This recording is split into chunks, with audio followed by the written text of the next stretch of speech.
Morning student. आज हम देखेंगे ऑप्शन बैंक फॉर कलेक्शन। ठीक, तो जो आपको क्वेश्चन मैंने दिया हुआ है, इस क्वेश्चन में बैंक फॉर कलेक्शन तो है ही, बट आपको एक लास्ट ट्रांजैक्शन भी थोड़ा सा अलग मिलेगा। क्या है देखते हैं, क्वेश्चन स्टार्ट करते हैं। पहले diagram and then entries.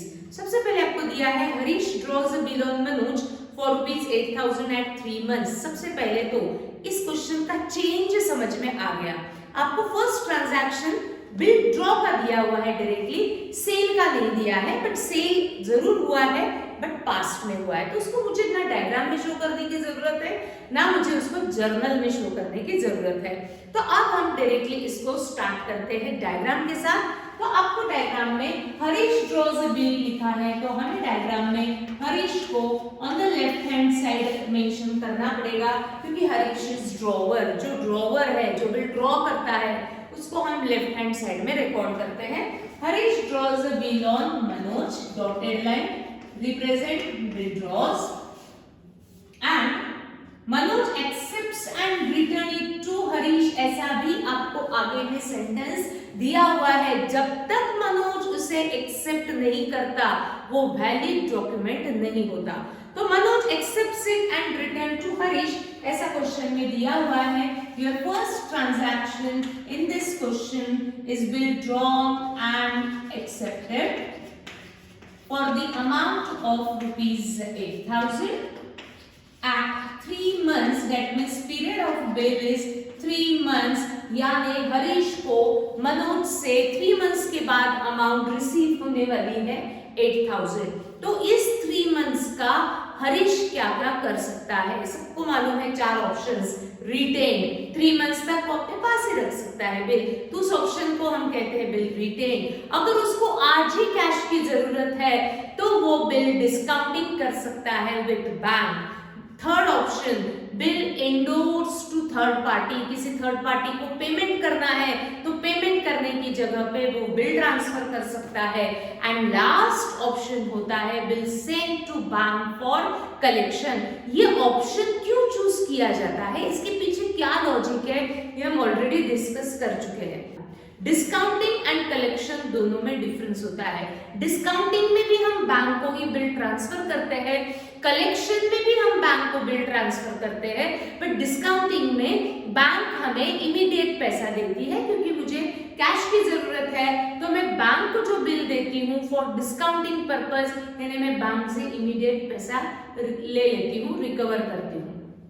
But in collection, जब हम बिल बैंक को देते हैं फॉर कलेक्शन पर्पस, तो बैंक आपको कोई भी इमीडिएट कैश नहीं देता।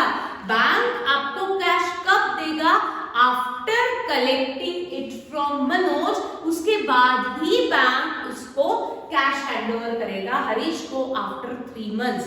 तो क्या हरीश ने इस बिल का क्या किया, क्वेश्चन में दिया हुआ है क्या?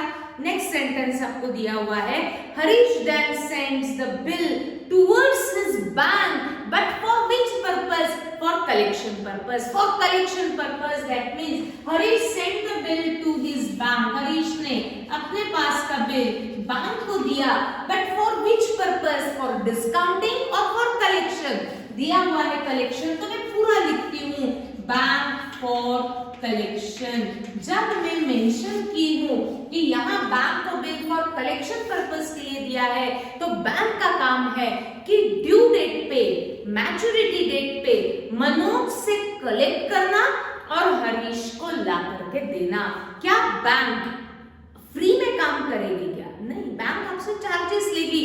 कितने चार्जेस लेगी है, कितना चार्जेस उसने डिडक्ट किए हैं, क्वेश्चन में मेंशन होगा तो रिकॉर्ड करेंगे, क्वेश्चन में मेंशन नहीं होगा तो नहीं रिकॉर्ड करेंगे। बट मेंशन नहीं है, इसका मतलब ये नहीं है कि बैंक ने चार्जेस नहीं लिए होंगे।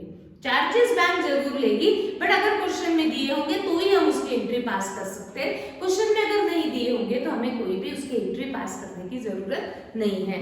इस क्वेश्चन में आपको कहीं भी बैंक के चार्जेस दिए हुए नहीं है, तो मुझे नहीं मालूम कि बैंक ने इसके लिए कितने चार्जेस लिए हरीश से, तो मैं इसकी एंट्री बैंक चार्जेस की एंट्री हम रिकॉर्ड नहीं करेंगे।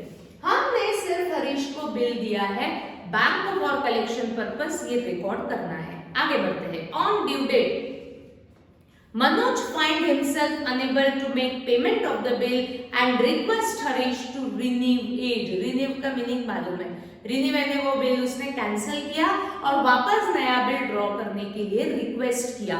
बट ड्यू डेट पे रिकवरी के लिए कौन किसके पास जाएगा ये तो मुझे डायग्राम में शो करना पड़ेगा।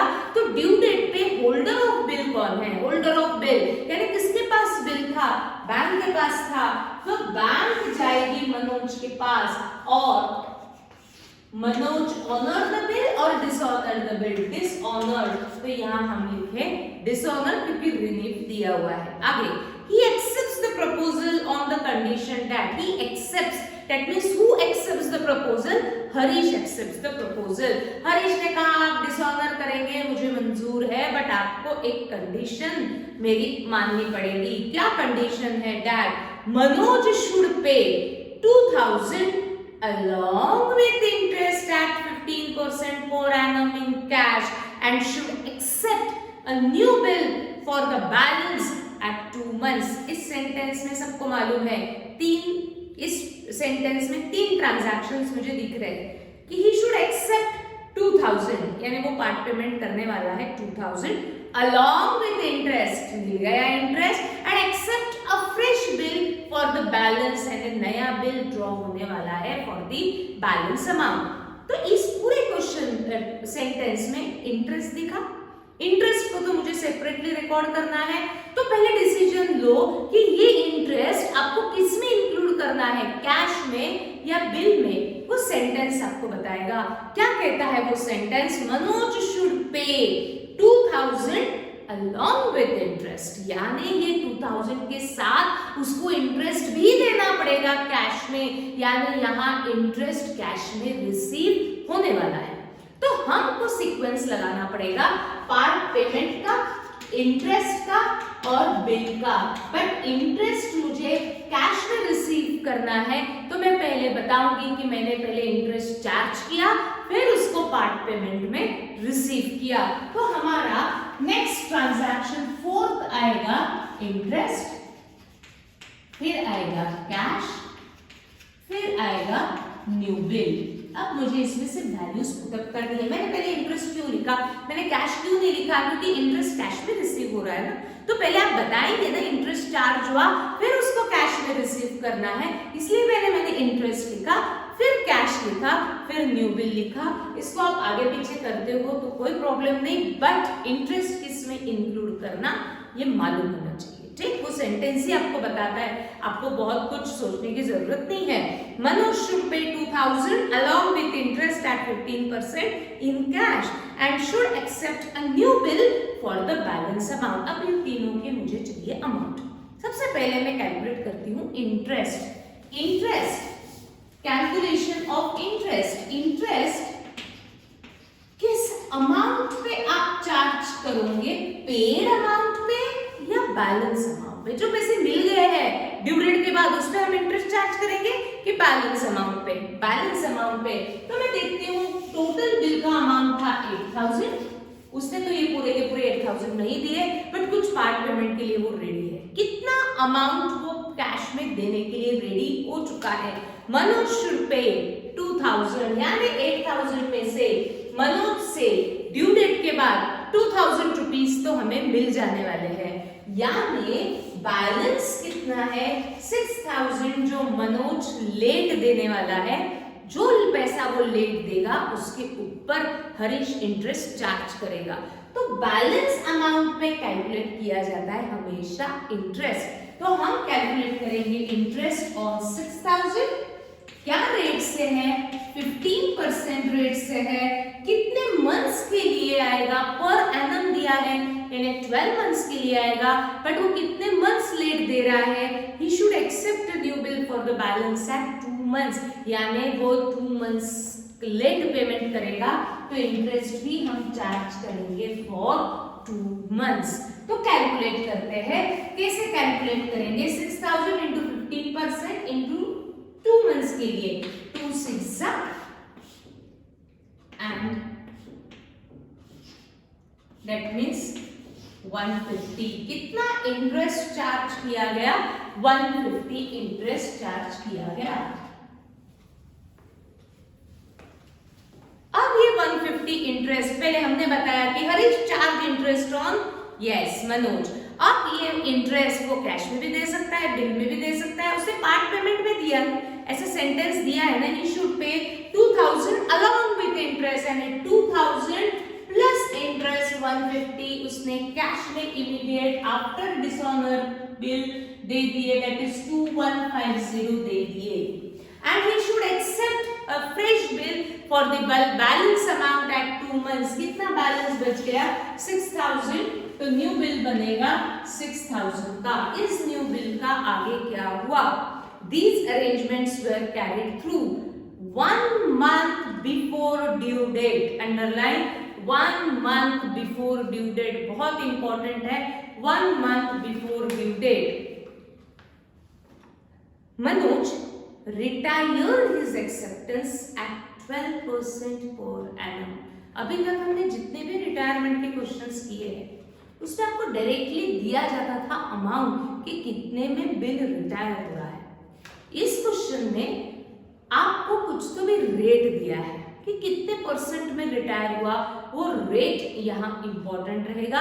हम लास्ट में देखेंगे कि किस तरीके से ये 12% को यूज करते हुए रिटायरमेंट की एंट्री रिकॉर्ड करनी पड़ेगी। तो हम डायग्राम में सिर्फ लिख के रखते हैं रिटायर, यहाँ तक तो कोई प्रॉब्लम आ नहीं चाहिए। सिर्फ ये एंट्री हम देखने वाले हैं आज कि किस तरीके से बैंक ऑफ कलेक्शन को बिल दिया जाता है तो क्या एंट्री पास होगी, वो सेम बिल डिसऑनर होता है तो क्या एंट्री पास होगी। एक बार चेक कर लो सबको डायग्राम क्लियर है क्या? First bill drawn and accepted, कोई प्रॉब्लम नहीं। ये बिल उसने बैंक को दिया फॉर कलेक्शन, तो मैंने मेंशन किया bank for collection.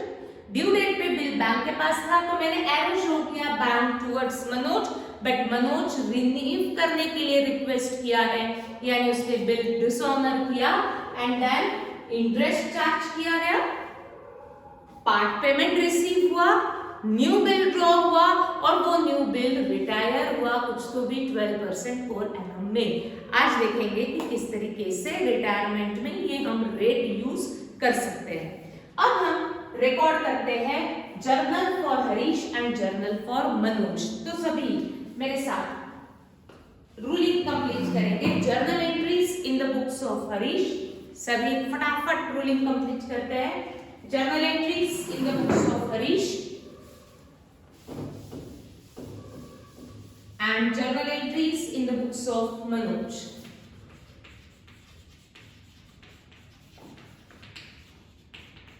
Journal entries in the books of Harish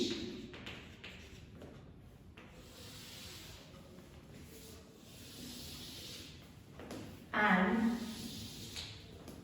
journal entries in the books of Manoj.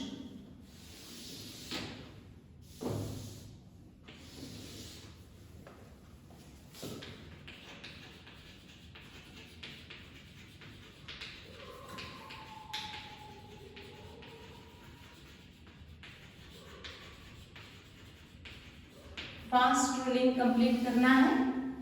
Ruling आपका स्केल पेंसिल से ही होना चाहिए, पेंसिल लाइंस ड्रॉ मुझे कॉपी में दिखनी नहीं चाहिए,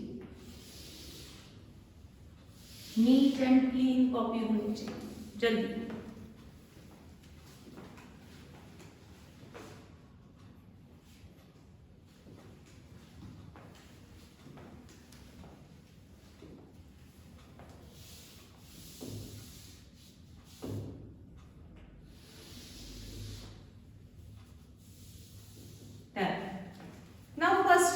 सबको आती है, मुझे मालूम है।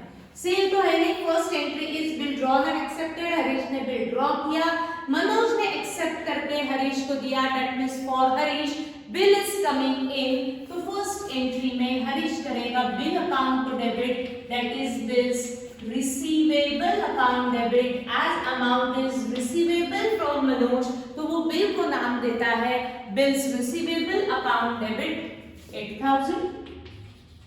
मनोज इज गिवर, ये बिल दे रहा है उसको मनोज, तो Manoj is giver, credit the giver, Manoj account credit, entry pass हुई, bills receivable to Manoj, narration, being bill drawn and accepted. Bill drawn and accepted. Next entry in the books of Manoj. Same transaction को मनोज भी record करेगा. मनोज ने bill accept करके हरीश को दिया. That means for Manoj bill is going out, तो वो bill को क्रेडिट करता है, बट उस बिल का वो नाम देता है बिल्स पेएबल अकाउंट क्रेडिट. ये बिल तो उसके पास से बाहर गया, बट किसे दिया? Who is the receiver of bill? Harish is receiver. Debit the receiver, Harish account debit. Entry pass की Harish to bills payable, bill drawn and accepted. Same narration. Bill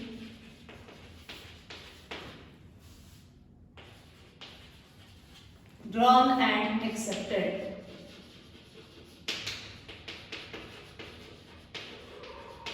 Then अब बिल एक्सेप्ट होने के बाद हरीश के पास वो बिल 3 मंथ्स तक रहने वाला है. तो हरीश इस बिल का कुछ भी कर सकता है. Retain, discounting, endorse and collection. हर एक का पर्पस अलग अलग है.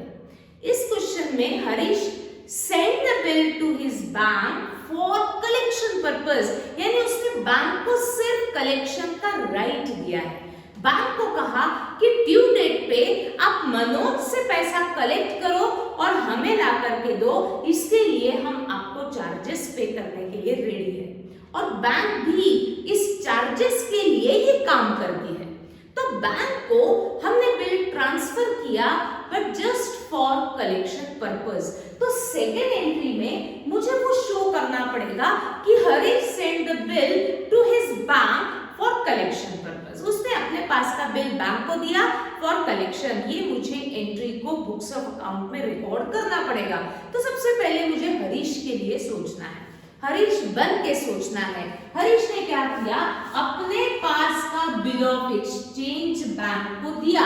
That means for Harish bill is going out. जब बिल बाहर जाएगा, credit what goes out. Bill को हमें करना पड़ेगा क्रेडिट. एक लाइन ब्लैंक रखते हुए पहले हम क्रेडिट लिख लेते हैं, क्योंकि क्रेडिट हमेशा सेकंड लाइन में लिखा जाता है.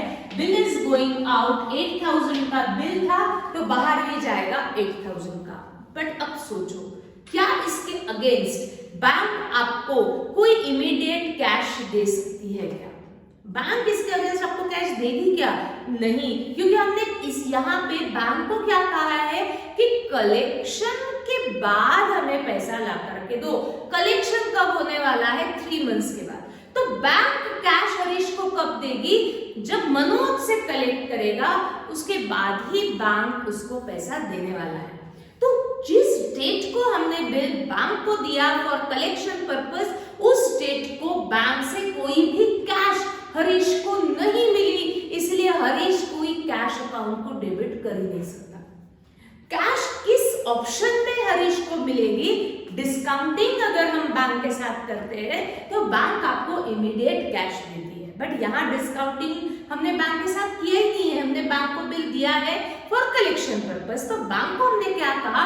3 मंथ्स के बाद मनोज से कलेक्ट करो और हमें पैसे ला करके दो. तो बैंक हरीश को 3 मंथ्स के बाद ही, कलेक्शन के बाद ही कैश देगी हरीश को. बट बैंक चार्जेस क्वेश्चन में दिए नहीं है, तो उसकी तरफ देखने की जरूरत ही नहीं. जब चार्जेस रहेंगे तब देखेंगे क्या एंट्री पास होगी. आज आपको चार्जेस दिए नहीं है, तो मुझे इसकी कोई भी एंट्री रिकॉर्ड करने की जरूरत नहीं है. बैंक को हमने बिल दिया, इतना मुझे बट रिकॉर्ड करना पड़ेगा. For Harish bill is going out, इसलिए बिल को क्रेडिट किया. बट अगेंस्ट दिस बिल कोई भी कैश हरीश को बैंक से आज नहीं मिली, जिस डेट को हमने बिल बैंक को दिया. डन. जिस डेट को बिल हमने बैंक को दिया, उस डेट को बैंक कोई भी कैश हरीश को नहीं देने वाली, इसलिए हरीश कोई भी कैश अकाउंट को डेबिट नहीं कर सकता. बट मुझे डेबिट किसी न किसी को तो करना ही है. तो हरीश सोचेगा, ये जो बिल बाहर गया, who is the receiver of bill? मैंने ये किसे दिया बिल? वो लिख के रखेगा ना, who is the receiver of bill bank is receiver, ये एंट्री हरीश को बताएगी कि हरीश ने बिल बैंक को दिया बट फॉर कलेक्शन पर्पस। तो ये बैंक इज रिसीवर, तो वो लिखता है बैंक अकाउंट, बट पूरा लिखेगा बैंक को किस पर्पस के लिए दिया, फॉर कलेक्शन, तो वो पूरा लिखता है bank for collection account debit to bills receivable account credit. देखो तो एंट्री क्लियर है क्या? सबसे पहले जिस डेट को बिल एक्सेप्ट हुआ उस डेट को ही हरीश ने बिल बैंक को दिया होगा फॉर कलेक्शन पर्पस, क्योंकि डेट्स तो दी नहीं है तो मुझे कुछ ना कुछ मानना है। सेम डे उसने बैंक को दिया और बैंक को कहा कि कलेक्ट करो और हमें ला करके दो।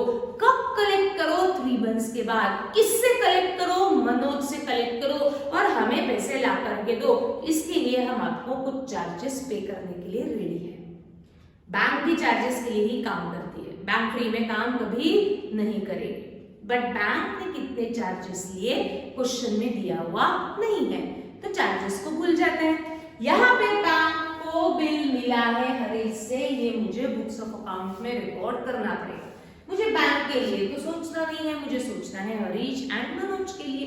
हरीश ने अपने पास का बिल बैंक को दिया, that means for Harish bill is going out, bills receivable account credit. ये बिल जो बाहर गया, क्या इसके अगेंस्ट कोई कैश बैंक ने दी? नहीं दी। बैंक कब कैश देती है? डिस्काउंटिंग में देती है। यहाँ हमने डिस्काउंटिंग नहीं किया है, हमने बैंक को सिर्फ कलेक्शन का राइट ट्रांसफर किया है। तो बैंक से तो मुझे पैसे नहीं मिले तो मैं कैश को डेबिट नहीं कर सकती, बट डेबिट तो मुझे किसी ना किसी को करना ही पड़ेगा। डुअल एस्पेक्ट कंसेप्ट मुझे फॉलो करना है। तो हरीश ये मेंशन करेगा बुक्स ऑफ अकाउंट में कि ये जो बिल हमने दिया, who is the receiver of bill? Bank is receiver, but हमने बैंक को किस पर्पस के लिए दिया? For collection. तो मैंने पूरा लिखा bank for collection account debit to bills receivable account credit. Narration bill sent to bank for collection.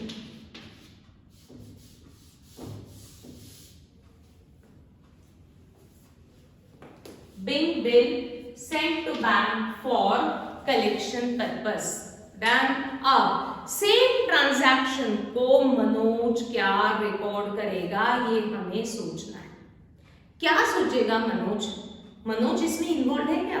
Manoj सोचेगा वो कुछ भी करे बिल का, मुझे क्या है, रिटेन करे, डिस्काउंटिंग करे, एंडोर्स करे, कलेक्शन के लिए दिए। मनोज इस ट्रांजैक्शन में इन्वॉल्व है क्या? पहले ये सोचो। हरीश ने बिल बैंक को दिया, बैंक को मिला, क्या इसमें मनोज कहीं इन्वॉल्व है? कहीं भी इन्वॉल्व नहीं है, तो मनोज इसकी कोई भी एंट्री पास नहीं करेगा। तो आपको इसको कुछ भी बुक्स ऑफ अकाउंट में मनोज के रिकॉर्ड करने की जरूरत नहीं है, तो हमने लिखा डैश। ठीक, अब ड्यू डेट पे ध्यान से समझना है डिसऑर्डर। डिसऑर्डर में थोड़ी गड़बड़ होती है, बाकी तो इंटरेस्ट सेम ही है। ड्यू डेट पे बिल था बैंक के पास, रिकवरी के लिए बैंक गई मनोज के पास।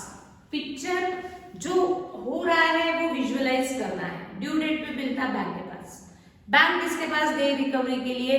3 मंथ्स के बाद बैंक जाएगी मनोज के पास, क्योंकि बैंक का ये काम था कि मनोज से पैसा कलेक्ट करना और हरीश को ला करके देना। तो बैंक गई मनोज के पास, तो बैंक क्या करेगी? पहले अपने पास का बिल ऑफ एक्सचेंज मनोज को दे देगी। देखो आपने प्रॉमिस किया है पैसे दो। मनोज ऑनर द बिल और dishonour the bill? Manoj dishonour the bill. Manoj ने बैंक को पैसे नहीं दिए, तो क्या बैंक हरीश को ये बोल सकती है कि मनोज ने तो पैसे नहीं दिए, आपको देने पड़ेंगे? पहले ये सोचो जो मैं बोल रही हूँ। बिल था ड्यू डेट पे बैंक के पास, बैंक गई हरीश के पास, अपने पॉकेट का bill of exchange, sorry Manoj के पास अपने पॉकेट का बिल ऑफ एक्सचेंज उसने मनोज को दे दिया, but Manoj dishonour the bill. तो बैंक ये फैक्ट हरीश को तो जरूर बताएगा कि आपके मनोज ने तो बिल डिसऑनर कर दिया। क्या बैंक हरीश से कैश मांग सकती है क्या? ये पहले आप सोचेंगे। यस तो क्यों, नो तो क्यों। क्या हो रहा है ड्यू डेट पे? बिल किसके पास था? बैंक के पास। रिकवरी के लिए कौन किसके पास जाएगा? बैंक जाएगी मनोज के पास।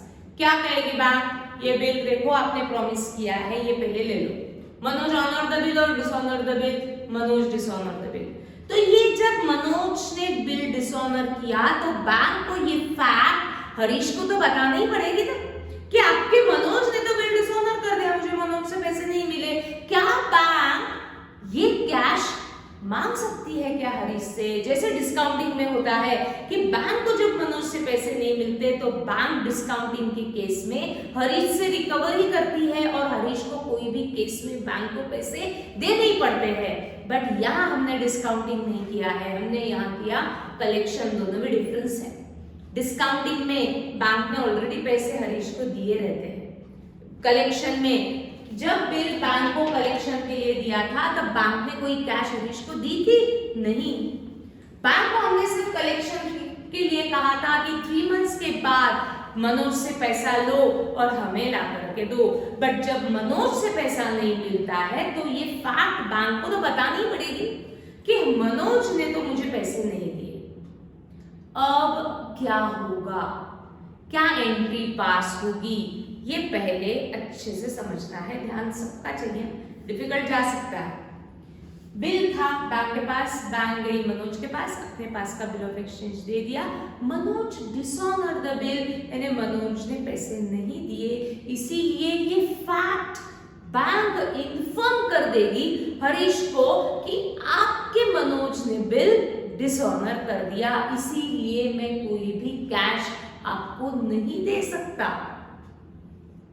अब इस ट्रांजैक्शन में अगर मैं देखती हूँ तो तीनों पार्टीज इन्वॉल्व है।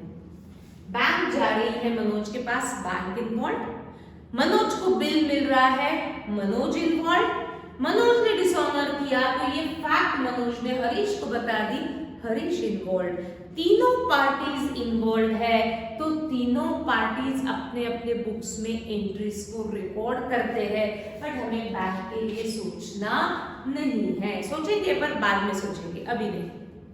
तो बैंक के लिए तो मुझे एंट्री नहीं करनी है, मुझे एंट्री करनी है हरीश एंड मनोज, दोनों इन्वॉल्व है इस ट्रांजैक्शन में, तो दोनों इसकी एंट्रीज पास करेंगे। पहले बन जाते हैं हम हरीश। हरीश क्या सोचेगा? ड्यू डेट पे पैसे मिले कि पैसे नहीं मिले? नहीं मिले, आज नहीं मिले, बट मिलेंगे ना। किससे मिलेंगे फ्यूचर में? मनोज से मिलेंगे। तो हरीश ये फैक्ट बुक्स ऑफ अकाउंट में ड्यू डेट पे मेंशन करेगा कि आज तो मुझे पैसे नहीं मिले, बट ये कैश मुझे फ्यूचर में रिसीवेबल है फ्रॉम मनोज, इसीलिए debit from home money is receivable. Manoj account debit, आज मुझे पैसा नहीं मिला बट मुझे फ्यूचर में मिलेगा ही मिलेगा।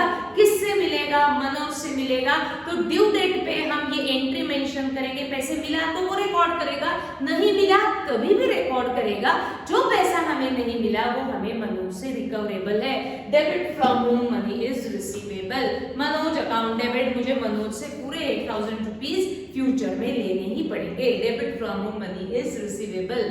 क्रेडिट मुझे सोचना है। अब मैं किसको क्रेडिट करूं? एक एक अकाउंट पहले हम सोचते हैं।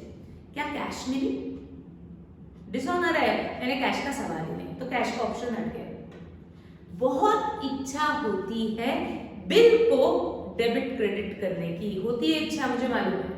प्रीवियस एंट्री देख लो, थर्ड की previous entry, bill already Harish के पास से सेकेंड एंट्री में बाहर जा चुका है, तो वापस थर्ड एंट्री में वो बिल को क्रेडिट कर ही नहीं सकता, क्योंकि सेकेंड ट्रांजैक्शन में उसके पास से बिल बाहर गया, बैंक को दिया और बैंक ने तो अब मनोज को दे दिया। यानी हरीश के लिए थर्ड ट्रांजैक्शन में बिल भी इन्वॉल्व नहीं है। राइट? क्या करूं? ना कैश है ना बिल है, मनोज को तो मैंने डेबिट करके रखा, क्रेडिट थोड़ी कर सकती हूँ। एक डेबिट, एक Manoj debit and Manoj credit नहीं होगा ना। एक बार डेबिट कर दिया मैंने, ये रूल से डेबिट कर दिया कि debit from home money is receivable, future में मुझे मनोज से पैसा रिसीवेबल है, तो मनोज अकाउंट डेबिट, मनोज को तो डेबिट कर दिया है। तो मेरे पास अब ऑप्शन क्या है? ना कैश कर सकती हूँ क्रेडिट, ना बिल कर सकती हूँ क्रेडिट, तो मेरे पास ऑप्शन बचा है बैंक का। तो मैं क्रेडिट करती हूँ बैंक फॉर कलेक्शन। कलेक्शन। ऐसा क्यों? बहुत सारे डाउट्स आ रहे हैं। लिखो तो bank for collection account big bill dishonoured. क्या लॉजिक होगा पहले आप सोचो और फिर देखो क्या आपने सोचा वो सही सोचा या गलत सोचा। लॉजिकली सोचा कि ऐसे ही सोचा। मैंने अभी तक लॉजिक एक्सप्लेन नहीं किया। पहले तो क्या हो रहा है, ड्यू डेट पे, ड्यू डेट पे बिल था बैंक के पास, बैंक गई मनोज के पास, अपने पास का बिल उसने मनोज को दे दिया। Manoj dishonour the bill, Manoj ने पैसे नहीं दिए, इसीलिए ये फैक्ट बैंक बताएगी हरीश को कि आपने मुझे कलेक्शन के लिए तो कहा था but Manoj dishonour the bill, Manoj ने मुझे पैसे नहीं दिए, ये आपको पता होना चाहिए। ठीक, चार्जेस कितने लिए क्वेश्चन में दिए नहीं है तो हम चार्जेस की तरफ देखेंगे नहीं, हम चार्जेस की एंट्री करेंगे। तो बट बैंक ने ये फैक्ट हरीश को बता दी। हरीश को तो आज पैसे नहीं मिले बट वो एंट्री तो करनी पड़ेगी चाहे पैसे मिले या ना मिले। तो जो पैसे मिले हैं तो कैश के थ्रू एंट्री करेगा, नहीं मिली तो वो ये मेंशन करेगा कि मुझे ये cash is receivable in future from Manoj, debit from money is receivable. Manoj से मुझे ड्यू डेट पे डिसऑनर होने के कारण फ्यूचर में मनोज से रिसीवेबल है, debit from money is receivable. अब क्रेडिट हमें सोचना है। क्रेडिट किसको करो? कैश को हो ही नहीं सकता क्योंकि बिल डिसऑनर है, कैश का ऑप्शन हट गया। बिल कर ही नहीं सकते क्योंकि प्रीवियस एंट्री में ही मनोज के पास से बिल बाहर जा चुका था, तो वो बिल अब उसके पास था ही नहीं ड्यू डेट पे, तो वो बिल को क्रेडिट कर ही नहीं सकता। फिर एक ही ऑप्शन बचा है दैट इज बैंक, क्योंकि मनोज को हमने ऑलरेडी डेबिट कर दिया है तो इसलिए मैंने किया bank for collection account credit. But this is not logic, ये लॉजिक नहीं है। लॉजिक क्या है?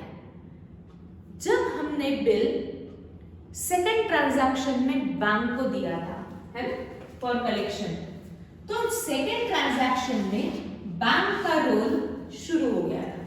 बिल बैंक को दिया तो इस डेट से बैंक का रोल शुरू हो गया। तो जब मैंने बिल बैंक को दिया था तब मैंने बैंक को डेबिट किया था इस रूल से कि bank is receiver of bill, debit the receiver, बराबर। बैंक का रोल शुरू हो गया। ड्यू डेट पे पैसे मिलते हैं तो बैंक वो कैश कलेक्ट करके हरीश को दे देगी, नहीं मिलते हैं तो ये फैक्ट हरीश को बता देगी। तो बैंक ने ये फैक्ट बता दिया कि मनोज ने बिल डिसऑनर कर दिया and on due date, on maturity of the bill, bank का रोल खत्म हो जाता है। बैंक आगे और वेट नहीं करेगी, बैंक बोलेगी आप जाने, आपका मनोज जाने, आपके ट्रांजैक्शन जाने, इसके बाद में आपका कोई भी हेल्प नहीं कर सकता।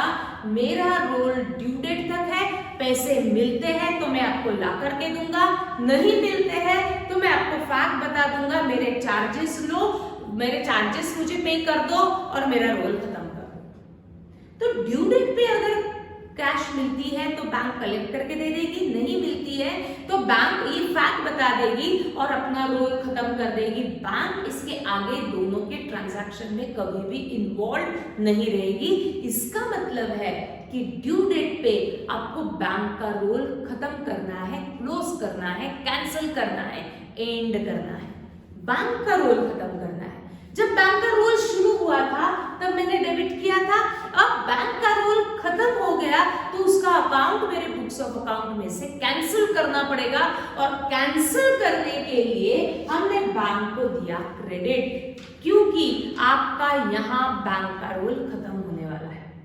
तो जो बैंक को मैंने प्रीवियस एंट्री में डेबिट किया था कि bank is receiver of bill, यहां से मेरे बैंक में बैंक के ट्रांजैक्शंस इन्वॉल्व हो रहे थे, बैंक का रोल स्टार्ट हो रहा था, ड्यू डेट पे उसका रोल आपको खत्म करना है। पैसे मिलेंगे तभी भी खत्म होगा, नहीं मिलेंगे तभी भी खत्म होगा। यानी ये बैंक का अकाउंट बुक्स ऑफ अकाउंट में से नील करना है, क्लोज करना है, एंड करना है, कैंसिल करना है और इसीलिए जो डेबिट किया था उसको कैंसिल करने के लिए बैंक को क्रेडिट किया। This is the logic behind this entry.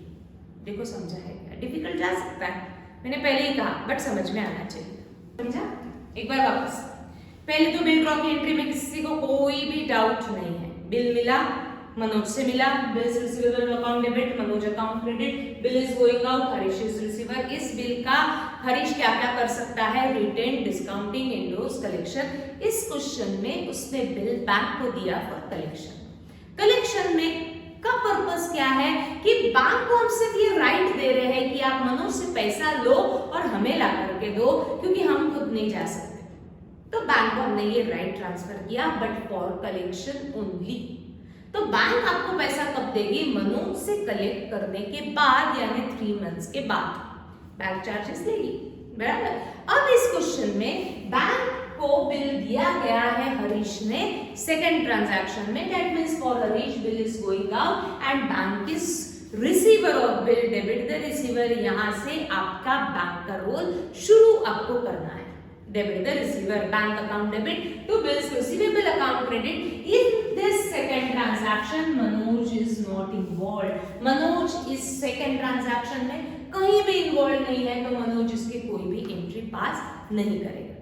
Due date पे क्या होगा?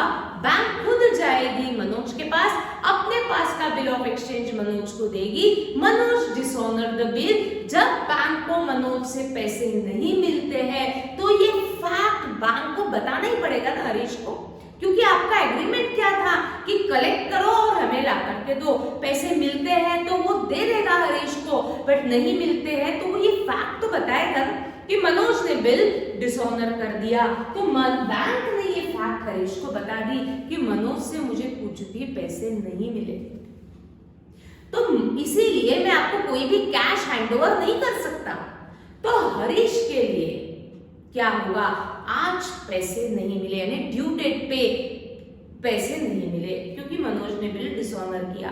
आज पैसा नहीं मिला, बट फ्यूचर में तो मुझे लेना ही पड़ेगा ना मनोज से, तो वो लिख के रखेगा debit from home money is receivable, हमें मनोज से पैसा लेना है। अब क्रेडिट वो किसको करेगा? अब इन पूरे केस में बैंक इन्वॉल्व थी और बैंक का रोल ड्यू डेट पे आपको खत्म करना पड़ता है।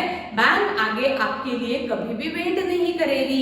पैसा मिलता है तो ला करके देगी, नहीं मिलता है तो कहेगी आप जाने और आपका मनोज जाने, मेरा रोल खत्म करो, मेरे चार्जेस मुझे दे दो। तो बैंक का रोल आपको खत्म करना है। जब बैंक का रोल स्टार्ट हुआ था तो हमने बैंक को डेबिट किया था, बैंक का रोल क्लोज करना है, एंड करना है, कैंसिल करना है, खत्म करना है, इसलिए बैंक को हमने क्रेडिट किया। बट हम सिर्फ बैंक नहीं लिखते, जब मैंने रोल शुरू किया था तो पूरा लिखा था बैंक फॉर कलेक्शन, रोल खत्म करेंगे तो पूरा लिखना पड़ेगा बैंक फॉर कलेक्शन। इस तरीके से हरीश एंट्री रिकॉर्ड करेगा इन डिसऑनर ऑफ द बिल। ठीक, अब बन जाते हैं मनोज। मनोज के लिए क्या होगा? मनोज को तो बिल मिल रहा है, that is for Manoj bill is coming in, तो बिल्स पेएबल अकाउंट डेबिट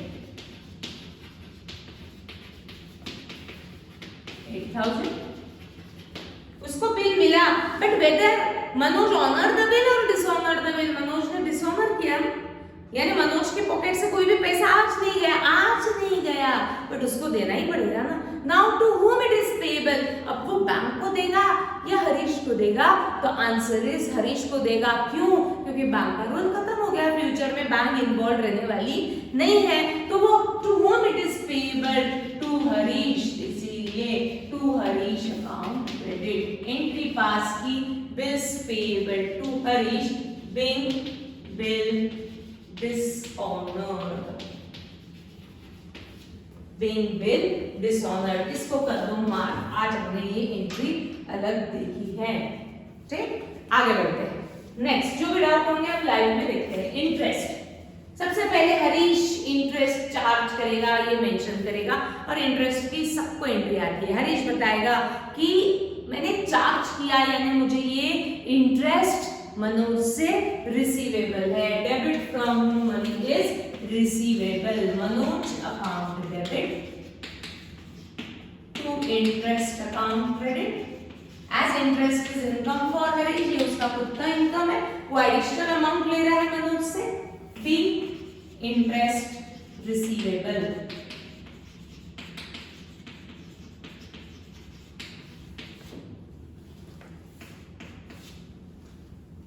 तो मनोज क्या पास करेगा कि मुझे इंटरेस्ट इज पेएबल, उसको ये एडिशनल अमाउंट देनी है, that means account debit to Harish को पेएबल है, इसीलिए Harish account credit being interest payable.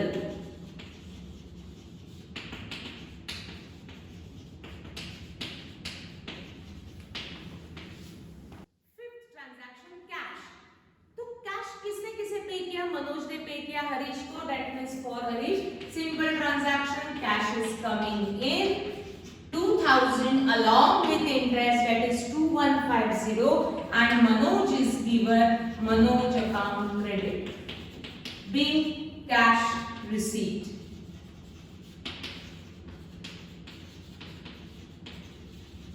For Harish उसने पेमेंट किया है, that means cash is going out, and Harish is receiver, debit the receiver, Harish account debit to cash account credit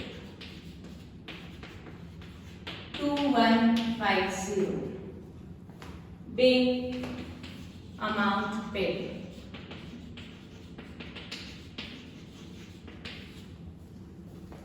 Now new bill drawn, जितने भी bill draw करेंगे entry remain से, bill draw की entry pass होती है, जो first bill की entry है bills receivable to Manoj as bill is coming in and Manoj accepted the bill, that means Manoj ने accept करके दिया हुआ है for the amount of 6000 balance amount। ये एंट्री सबको आती है इसलिए मैं इसके ऊपर ज्यादा explanation नहीं दे रही हूँ। Being new bill drawn and accepted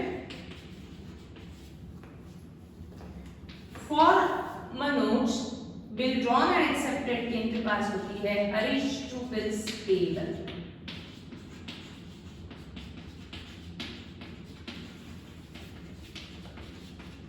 For the balance amount of 6000 being new bill drawn and accepted।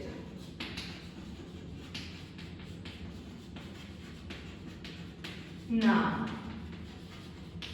last transaction again important है, मैं यहाँ करूँगी लास्ट एंट्री। लास्ट में दिया हुआ है रिटायर्ड, सबको मालूम है रिटायर्ड का meaning. Retired means honoured before due date. Yes, retired means honoured before due date, वो ड्यू डेट के पहले ही ऑनर कर रहा है। न्यू बिल ड्रॉ हुआ था for a period of 2 months, ऐसा दिया हुआ है। 2 महीने का पीरियड था, 2 महीने के बाद मनोज उसको 6000 रुपीज देने के लिए रेडी था, बट इसका रिटर्न प्रॉमिस बनवा लिया। अब 2 months के बाद मनोज इसका अमाउंट पे करेगा, बट आपको दिया हुआ है 1 month बिफोर ड्यू डेट, यानी ड्यू डेट के 1 महीना पहले ही Manoj retired the bill. Retired लिखा है, that means Manoj honoured the bill, but उसको रिटायर्ड टर्म क्यों यूज किया, ऑनर्ड टर्म क्यों नहीं यूज किया? क्योंकि उसने ड्यू डेट के पहले ही पैसे दे दिए, तो हम उसको टर्म यूज करते हैं रिटायर्ड। तो Manoj retired the bill, but कब रिटायर किया? 1 month before due date, underline this sentence, 1 month before due date, 1 महीना पहला ही वो हरीश के पास आ गया, ले लो आपके 6000 रुपए, उसने ऑनर किया, उसने अच्छा काम किया ना, तो इसीलिए हरीश ने उसे डिस्काउंट दिया। कितना डिस्काउंट दिया वो अमाउंट मेंशन नहीं है क्वेश्चन में, बट उसका रेट मेंशन है, कितना परसेंट उसको डिस्काउंट दिया, 12% पर एनम का कुछ न कुछ मीनिंग होता है। तो उसने हरीश ने मनोज को कितना डिस्काउंट दिया? 12% पर एनम, यानी ये जो 12% रेट है ना डिस्काउंट का, वो पूरे 12 months का रेट है, दैट इज पर एनम, बराबर। अब हरीश ने क्या कहा मनोज को कि आप पूरे 6000 रुपए लेकर के आ रहे हो, 1 महीना पहले लेकर के आ रहे हो, आप अच्छा काम कर रहे हो, तो आपको 12% का डिस्काउंट। तो 12% का डिस्काउंट मुझे तो कैलकुलेट करना ही पड़ेगा ना, क्योंकि हरीश ने 12% अमाउंट कम लिया। तो हरीश इस अमाउंट को कैलकुलेट करता है कैसे? टोटल अमाउंट था बिल का 6000, तो मनोज पूरे 6,000 रुपीज हरीश के पास लेकर के आया, बट हरीश ने कहा आप 1 मंथ पहले दे रहे हो तो आपको डिस्काउंट में देता हूं कितना परसेंट, 12%, बट ये 12% रेट पूरे 12 मंथ्स का रहता है क्योंकि पर एनम लिखा है। हरीश उसको पूरे 12 मंथ्स का डिस्काउंट थोड़ी ना देगा। उसने कितना मंथ अर्ली पेमेंट किया, कितने मंथ्स अर्ली पेमेंट किया, 1 month before the due date, 1 महीना पहले पेमेंट किया ना तो उसको मिलेगा 1 महीने का डिस्काउंट। समझा? अगर ऐसा होता period of bill is 3 months और उसने ऐसा लिखा होता 2 मंथ्स बिफोर ड्यू डेट उसने पेमेंट किया, तो अर्ली पेमेंट कितने मंथ्स कर रहा है वो, 2 मंथ्स, तो उसको 2 मंथ्स का डिस्काउंट मिलेगा। तो जितने मंथ्स वो अर्ली पेमेंट करता है उतने मंथ्स का उसको डिस्काउंट मिलेगा। इस क्वेश्चन में period of bill is 2 months, तो 2 महीने के बाद उसको वैसे भी पैसे मिलने वाले थे, बट उसने 1 महीने पहले ही पे कर दिया, तो 1 महीना पहला जल्दी किया ना तो उसको 1 महीने का डिस्काउंट मिलेगा। तो 12% के पूरे 12 मंथ्स का चार्जेस है क्योंकि पर एनम है, बट हम हरीश क्या करेगा, उसको पूरे 12 महीने का थोड़ी ना डिस्काउंट देगा। हरीश देखेगा कितने मंथ्स पहले डिस्काउंट दे रहा है, 1 महीना, तो उसको 1 महीने का discount. 12% is the rate for 12 months, but उसने अच्छा काम किया है, 1 महीना पहले वो पे कर रहा है तो उसको 1 महीने का डिस्काउंट हम देंगे। तो इस डिस्काउंट को मुझे कैलकुलेट करना पड़ेगा 12%, बट फॉर 1 मंथ 0 0 कट कर दूंगी, 12 12 कट कर दूंगी, यानी हरीश ने उसको कितना डिस्काउंट दिया, 60 रुपीज। इस क्वेश्चन में प्रीवियस क्वेश्चंस में हमको डायरेक्टली अमाउंट दी जाती थी रिटायरमेंट कितने में हो रहा है, यहाँ आपको डिस्काउंट का रेट दिया है तो वो आपसे एक्सपेक्ट कर रहे हैं कि डिस्काउंट का अमाउंट कैलकुलेट करो। तो मैंने कैलकुलेट किया, डिस्काउंट किस पे मिलेगा, अमाउंट ऑफ बिल, कितना पैसा हरीश को देना है मनोज से अभी भी 6,000, बट उसके ऊपर उसने उसको 12% का डिस्काउंट दिया, बट ये डिस्काउंट 12 मंथ्स के लिए आया, तो हरीश ने देखा वो कितने मंथ्स पहले पेमेंट कर रहा है तो उसको 1 महीने का डिस्काउंट दे दो, दैट इज 60 रुपीज, यानी आउट ऑफ 6,000 हरीश उसको कहेगा 60 रुपीज आप मत देना और कितना अमाउंट दो, 5940, यानी मनोज पूरे 6,000 रुपए लेकर के आया था कि मैं ऑनर कर रहा हूं, बट हरीश ने उसको अपनी खुशी से कहा कि 60 रुपीज कम दो। तो अपनी खुशी से जब कहा तो उसको मैं डिस्काउंट बोल सकती हूँ और ये 60 रुपीज वो उसको वापस कर देगा, इसीलिए उस डिस्काउंट को मैं रिबेट भी बोल सकती हूँ। ठीक, रिबेट लिखना ज्यादा करेक्ट है, इसके ऊपर हमने बहुत डिस्कशन ऑलरेडी किया हुआ है। तो जो पैसा मिला उसको भी रिकॉर्ड करो, जो पैसा नहीं मिला उसको भी रिकॉर्ड करो, तो बन जाते हैं। पहले हरीश को पैसा मिल रहा है, मनोज दे रहा है 1 मंथ पहले उसको payment, that means for Harish cash is coming in cash account debit, but Harish उससे कितनी कैश ले रहा है, 5940, 60 रुपीज वो कम ले रहा है, यानी उसके लिए वो एक्सपेंस है। उसने कहा 60 रुपए मत देना, वो एक्सपेंस, वो लॉस वो खुद बेयर करेगा, उसको वो डिस्काउंट कह सकता है, डेबिट ऑल एक्सपेंसेस या रिबेट भी बोल सकता है। एज वो 60 रुपीज वापस कर रहा है तो रिबेट लिखना ज्यादा करेक्ट है। हाँ?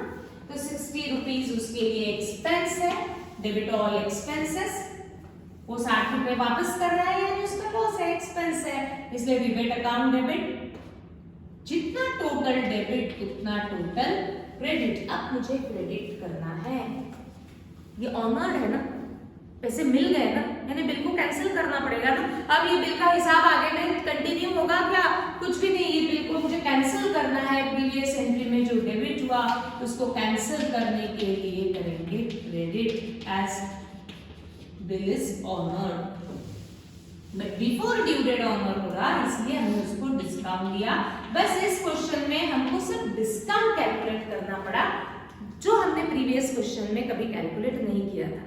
जितने मंथ्स पहले वो पेमेंट करेगा उतने मंथ्स का उसको डिस्काउंट मिलेगा। Big will retire